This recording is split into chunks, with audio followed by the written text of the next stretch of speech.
Evening ஸ்நாக்ஸுக்கு potato ரோலுங்க samosa பண்ணியிருக்கேன்.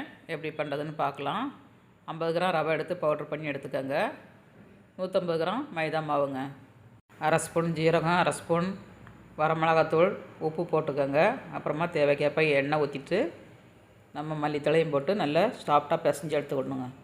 3 உருளைக்கிழங்க இந்த மாதிரி வேக வச்சு மசித்து எடுத்துக்கோங்க. ஒரு மேசரை வச்சு நல்லா மசித்து எடுத்தாச்சு.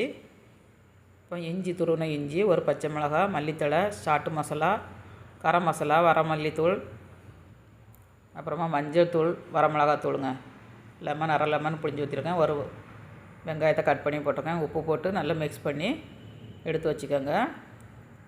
இப்போ மாவு நல்லா ஊறியிருக்கும். மாவு பிசைஞ்சு எடுத்துக்கலாம். 2 பிரிவாக பிரித்து எடுத்துகிட்டு நம்ம ஒரு உருண்டையே தேய்ச்சி எடுத்துக்கலாங்க.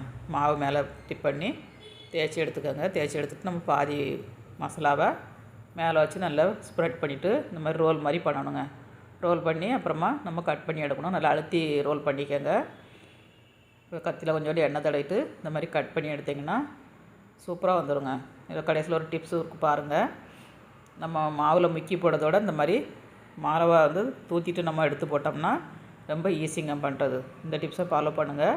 ரொம்ப டேஸ்டியாகவும் இருக்கும். ஸ்நாக்ஸ் வந்து வீடியோ பிடிச்சிருந்தால் லைக் பண்ணுங்கள், ஷேர் பண்ணுங்கள், கமெண்ட் பண்ணுங்கள். இப்போ ஒன் சைடு வெந்துருச்சு, திருப்பி போட்டுக்கிடலாம். 2 பக்கமும் நல்லா வெந்துருச்சுங்க, எடுத்துக்கிடலாம். சூப்பராக இருக்கும். டொமேட்டோ சாஸ் வச்சு சாப்பிட்டிங்கன்னா டீ போட்டு அட்டகாசமாக இருக்குங்க. ட்ரை பண்ணுங்கள். ஸ்டவ்வோடு சமைக்கும்போது அன்போடு சமைக்கணுங்க. அன்போடு சமைச்சிங்கன்னா சுமாராக இருக்க சாப்பாடு கூட சூப்பராக இருக்குங்க. கரெக்டு தானே? வீடியோ பிடிச்சிருந்தால் லைக் பண்ணுங்கள். பாய்.